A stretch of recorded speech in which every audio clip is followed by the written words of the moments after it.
ನಮಸ್ಕಾರ ದೇವ್ರು, ಎಲ್ರು ಹೇಗಿದ್ದೀರಾ? ಇವತ್ತು ಹಬ್ಬ ಇರೋದ್ರಿಂದ ನಮ್ಮಮ್ಮ ಹೋಳಿಗೆ ಮಾಡಿದ್ರು. ಟೇಸ್ಟ್ ನೋಡ್ತೀನಿ ಕೊಡಮ್ಮ ಅಂತ ಹೇಳಿದ್ರೆ ಕೊಡ್ಲೇ ಇಲ್ಲ. ಹಬ್ಬಕ್ಕೆ ಬಾಳೆದೆಲೆ ಕೊಯ್ಕಮ್ಮ ಅಂತ ಹೇಳಿದ್ರು, ಅದಕ್ಕೆ ಕುಡ್ಗಲ್ ತಗೊಂಡೋಗಿ ಬಾಳೆದೆಲೆ ಕೊಯ್ಕೊಂಡ್ ಬಂದೆ. ನಮ್ ಸಾವುಕಾರ ಸಿದ್ದಪ್ಪ ನೋಡ್ರಿ, ಹಬ್ಬ ಕಣ ಮರೆ, ಇವತ್ತಾದ್ರೂ ಬಿಡ ಮರೆ ನೀನು. ಮನೇಲಿ ತಿಂಡಿ ಹಾಕೊಟ್ರು, ತಿಂಡಿ ತಿಂದೆ. ನಮ್ಮ ಮನೇಲಿ ಎಲ್ಲಾ ಗೌರಿ ಪೂಜೆ ಮಾಡಕ್ಕೆ ಬಾವಿ ಹತ್ರ ಹೊರಟಿದ್ರು. ನಮ್ ಸೊಸೆ ನಡೀತಾರ ನೋಡಕ್ಕಾಗ್ಲಿಲ್ಲ, ಅದಕ್ಕೆ ನಮ್ಮ ಅಕ್ಕನ ಹತ್ರ ಕರ್ಕೊಂಡೋದೆ. ನಮ್ ಸೊಸೆ ಉದ್ದಿ ಕಡ್ಡಿ ತಗೊಂಡು ಗೌರಿ ಪೂಜೆ ಮಾಡ್ತಾ ಇದ್ಲು ಅಥವಾ ಅವಳಿಗೆ ಅವಳೆ ಬೆಳಕಂತಿದ್ಲು ಒಂದು ಗೊತ್ತಾಗ್ಲಿಲ್ಲ. ನಾನ್ ದೇವಸ್ಥಾನ ಹತ್ರ ಹೋಗೋಣ ಅಂತ ಹೊರಟೆ. ಅಷ್ಟ್ರಲ್ಲಿ ನಮ್ ರವಿ ಸಿಕ್ಕ. ಗಣಪತಿ ತರಕ್ ಹೋಗೋಣ ಬಾ ಅಂತ ಹೇಳ್ದ, ಅದಕ್ಕೆ ಅವನ್ನ ಕರ್ಕೊಂಡು ದೇವಸ್ಥಾನ ಹತ್ರ ಹೊರಟೆ. ಆಮೇಲೆ ಆಟೋ ಹತ್ಕೊಂಡು ಗಣಪತಿ ತರಕ್ ಹೊರಟ್ವಿ. ಸೀದಾ ಒಳ್ಳೂರಿಗೆ ಬಂದು ಡೀಸೆಲ್ ಹಾಕ್ಸ್ಕೊಂಡು ಚೀಲೂರ್ ಕಡೆ ಹೊರಟ್ವಿ. ನಾವು ವರ್ಷ ಚೀಲೂರಲ್ಲೇ ತರೋದು ಗಣಪತಿನ.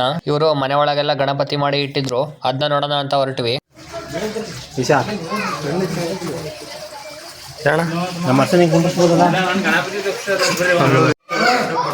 ಮನೆ ಒಳಗಿದ್ದ ಗಣಪತಿನೆಲ್ಲ ನೋಡ್ಕೊಂಡು ನಮ್ ಗಣಪತಿ ಹತ್ರ ಬಂದ್ವಿ. ನಮ್ಮೂರ್ ಗಣಪತಿನ ಯಾರು ಕೊಡಿಸ್ತಾ ಇರೋದು ಅಂತ ಕೇಳಿದೆ, ಅದಕ್ಕೆ ಅವರು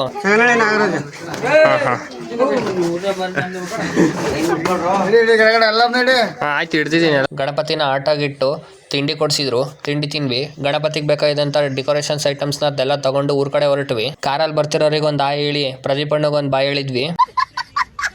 ಊರಿಗೆ ಬಂದು ಗಣಪತಿನ ದೇವಸ್ಥಾನದೊಳಗಿಟ್ವಿ. ನಮ್ ಚಂದ್ರಣ್ಣ ಇವತ್ತು ವಾಯ್ಸ್ ಕೊಟ್ಟಾನೆ. ಹಬ್ಬ ಇತ್ತು, ಗಣಪತಿ ಹಬ್ಬ ಇತ್ತು, ಗೌರವ ಬರೋದೈತಿ ಇವತ್ತು. ಆದ್ರೂ ಹಬ್ಬ ಇದ್ರು ಚಂದ್ರಣ್ಣ ಗ್ಯಾಸ್ ಕೊಡಕ್ ಬಂದಾರೆ ಅಂತ. ಹಬ್ಬ ಇದ್ರು ಕೂಡ ಚಂದ್ರಣ್ಣ ಮತ್ತೆ ರುದ್ರ ಇಬ್ರು ಕೆಲಸ ಮಾಡ್ತಿದ್ದಾರೆ. ಆಮೇಲೆ ಮನೆಗೆ ಬಂದು ಊಟ ಮಾಡಿದ್ದೆ. ಅಷ್ಟರಲ್ಲಿ ನಮ್ಮ ಹರ್ಷ ಬಂದು ಒಳ್ಳೂರಿಗೆ ಕರ್ಕೊಂಡು ಹೋದ. ಸೀದಾ ನಾವು ಬೇಕರಿಗೆ ಹೋದ್ವಿ. ಅವ್ರ ಅಪ್ಪನ ಬರ್ತಡೇ ಇರೋದ್ರಿಂದ ಕೇಕ್ ತರಕ್ ಬಂದಿದ್ದ. ಕೇಕ್ ತಗೊಂಡು ಊರ್ ಕಡೆ ಬಂದ್ವಿ. ಇದಾಗಿತ್ತು ಇವತ್ತಿನ ದಿನಚರಿ.